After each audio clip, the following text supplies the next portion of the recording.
आज की कहानी है माँ बेटी। ओहो, बातों बातों में 11 बज गए। मैं नहा कर आती हूँ, अभी दीपा का फोन आ जाएगा। मैं हड़बड़ाती हुई बाथरूम की ओर भागी।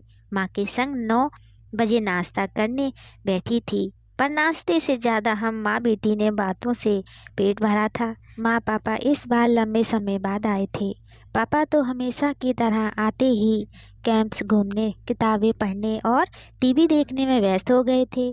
कहीं भी चले जाओ, उन्हें हमेशा से अपनी यही दिनचर्या पसंद रही है।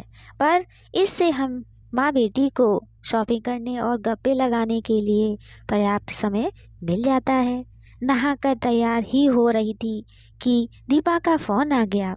मैं चहलकदमी करते देर तक उससे बातें करती रही। माँ को उगते देखा तो मैं जल्दी जल्दी बात खत्म कर उनके पास लौट आई। क्या वार्तालाप चल रहा था माँ बेटी के बीच? दीपा को कुछ परेशानी है, ऐसा तुम लोगों की बातों से लगा। परेशानी किस घर में नहीं होती माँ? अभी तो खैर उसके ऑफिस की समस्या थी। अपने इस सियालू सहकर्मियों से परेशान है वह। काम पड़ने पर मदद भी दीपा से लेंगे और पीठ पीछे उसके खिलाफ बॉस के कान भी भरेंगे। मैंने तो सुझाया था कि कंपनी चेंज कर ले, पर फिलहाल ऐसा हो नहीं पा रहा है। फिर क्या समझा रही थी कि ऐसा तो हर जगह चलता है। हमारे छोटे से स्कूल में भी यही हाल है। टीचर जरूर काम का बहाना बनाकर अपनी कक्षाएं मुझे सौंप जाती हैं, और वैसे प्रिंसिपल को मेरे खिलाफ भड़काती रहती हैं। मैंने तो उसे समझाया है, अपने काम से काम रख, किसी के कहने सुनने की ज़्यादा परवाह ना करे। सच्चाई सामने आती ही है। हाँ, सही है। वैसे ससुराल में सब ठीक चल रहा है उसके। अब नई नई शादी में थोड़ा बहुत एडजस्टमेंट तो सभी को करना ही पड़ता है माँ। शुरू में यहाँ वहाँ बैठकर कुछ भी टूकते रहना वहाँ कैसे संभव है? मैंने उसे बताया, हमें तो शुरू में साड़ी पहनकर सिर ढककर रहना होता था। अरे, हमें तो हाथ भर का घूंघट काट कर चूल्हा चौका करना होता था। खैर, गए वो जमाने। अब यह सब कौन करता और करवाता है? हाँ, नहीं करता, पर थोड़ा बहुत लिहाज रख लेने में कोई हर्ज नहीं है। मान गई। हाँ, समझने पर मान जाती है, यह उसमें बहुत अच्छी बात है माँ। अब एक आंगन में बोया पनपा पौधा उखाड़ कर दूसरे आंगन में रोप दिया जाए तो एक आवारगी तो मुरझाएगा ही। वहाँ के वातावरण के अनुकूल डलकर फिर से पनपना मुश्किल तो है ही। दामाद जी से तो सामंजस्य बैठ गया ना। शुरू में तो उसमें भी दिक्कत आई थी माँ बताती थी। हम दोनों के स्वभाव में जमीन आसमान का अंतर है। एक नॉर्थ पोल है तो दूसरा साउथ पोल। आप में और पापा में तो कोई टकराहट होती ही नहीं है। हम तो बात बात पर लड़ते हैं। मैंने समझाया था, हमारी 30 वर्षों की गृहस्थी है, तुम्हें तो अभी 30 दिन हुए हैं। रही नॉर्थ पोल साउथ पोल की बात, तो चुंबक के विपरीत ध्रुव ही परस्पर एक दूसरे को आकर्षित करते हैं।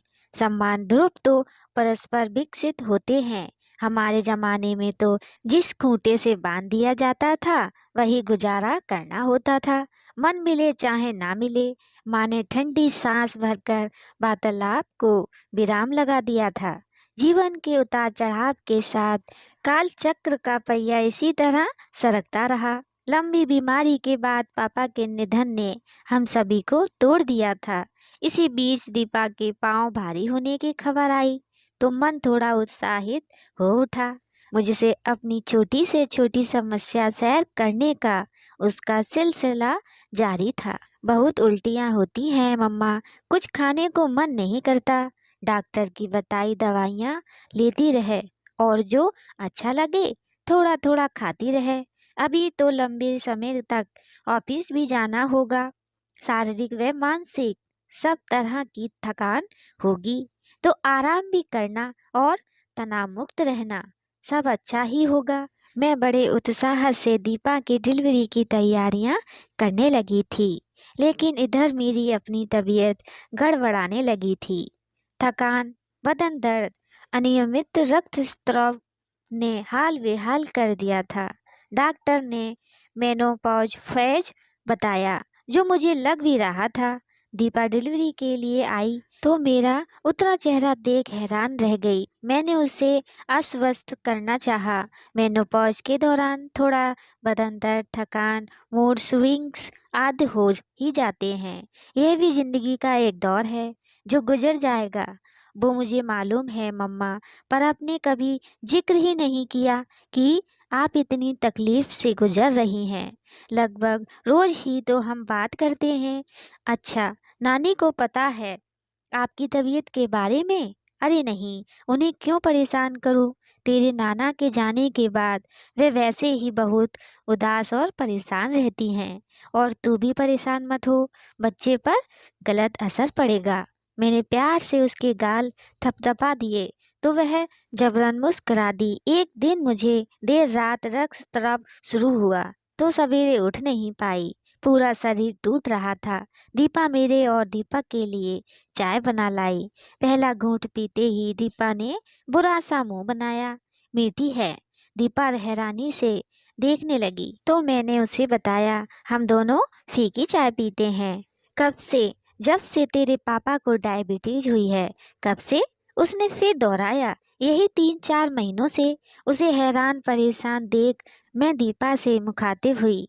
अब पी लीजिए, गलती मेरी है, मुझे ही ध्यान नहीं रहा। इसे फीकी चाय का कहना, वैसे चाय अच्छी बनी है। मैंने तारीफ करके दीपा का उखड़ा मूड ठीक करना चाहा, पर वह गंभीर बनी रही। और यह बात मुझसे क्यों छुपाई गई? अरे ध्यान नहीं रहा? कौन सी कोई बड़ी बीमारी है? आजकल तो हर दूसरा व्यक्ति डायबिटिक है। लोग तो इसे एलिट क्लास की पहचान बताते हैं। मैंने हंसी मजाक में किसी तरह बात संभाल ली थी। सप्ताह भर में ही चुस्त दुरुस्त होकर मैं तैयारियों में लग गई थी। फिर नियत समय पर जब नन्हा सा नाती गोद में आया तो परिवार भर में खुशी की लहर दौड़ गई थी। बधाइयों के फोन पर फोन आ रहे थे। वीडियो कॉल पर बच्चे को देखने दिखाने की होड़ सी लग गई थी। माँ प्यारे से नाती को देखकर फूली नहीं समा रही थी। पर नानी बन गई हूँ मैं। मन तो कर रहा है उड़कर वहाँ पहुँच जाऊँ और छुटकू को गोद में लेकर भींच लूँ, पर शरीर अब साथ नहीं देता। मेरी ओर से सब मिठाई खा लेना।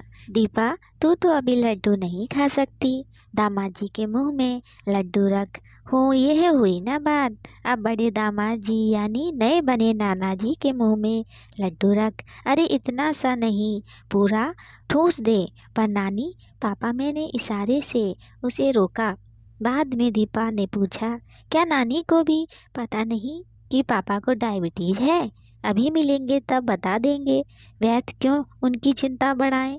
फिर शुगर कंट्रोल में ही तो है। मैंने फिर बात रफा दफा कर दी थी।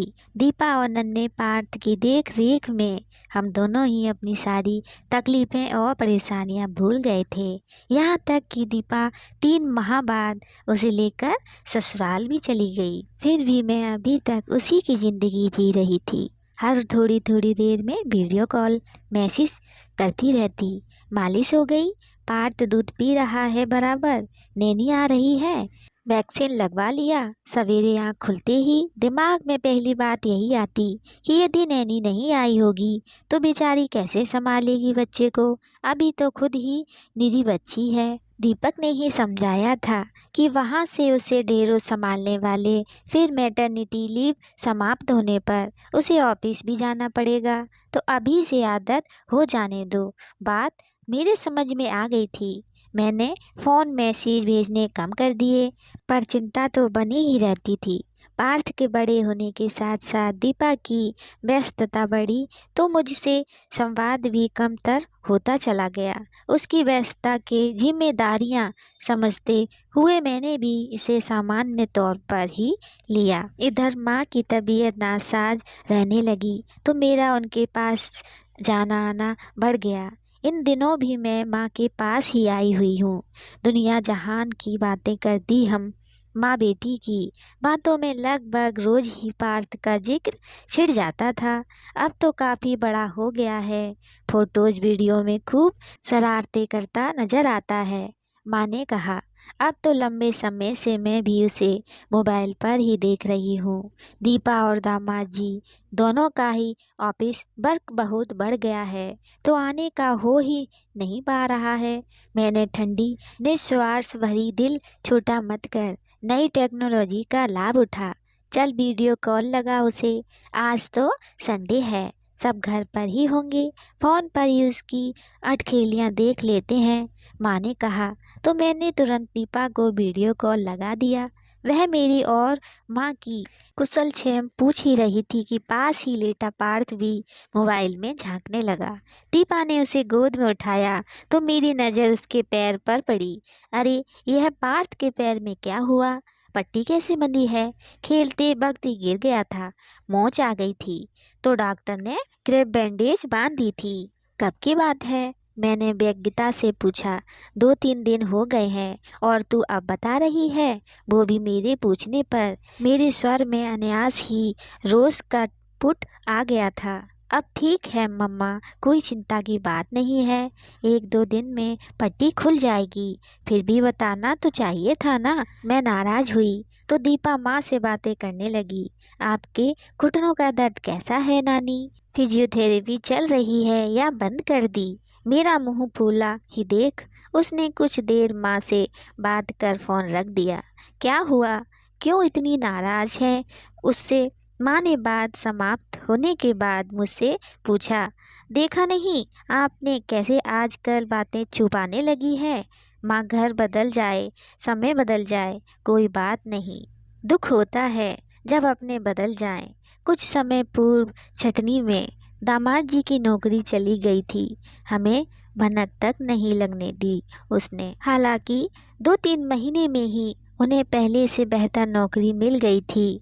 तब बातों बातों में एक दिन बताया उसने, हम क्या इतने पराए हो गए हैं उसके लिए? माँ पहले कैसी छोटी छोटी बातें शेयर करती थी, ऐसा लगता था शादी करके सिर्फ भौतिक रूप से विदा हुई है, दिल से तो अभी भी यही है, पर अब तो सचमुच पराई हो गई है। दुख और आवेश में मेरा स्वर भीग उठा था। पराई नहीं, परिपक्व हो गई है, शेयर नहीं, केयर करना सीख गई है हमारी लाडली। बढ़ती उम्र और अनुभव के साथ साथ जैसे तू मेरी माँ बनती जा रही है, वैसे ही वह तेरी माँ बनती जा रही है। मैं हतप्रभ सी माँ को निहार रही थी। शांत सौम्य चेहरे की एक एक झुर्री माँ बेटी के रिश्ते का सूक्ष्म गहन और मनोवैज्ञानिक का विश्लेषण करती प्रतीत हो रही थी। मानो कह रही हो, बहुत कुछ सिखाया जिंदगी ने के सफ़र ने, अनजाने में वो किताबों में दर्ज था ही नहीं जो पढ़ाया सबक जमाने ने। दोस्तों, कहानी कैसी लगी कमेंट में बताइएगा, लाइक सब्सक्राइब शेयर भी कीजिएगा हमारी अगली कहानी के लिए। जय श्री राधे।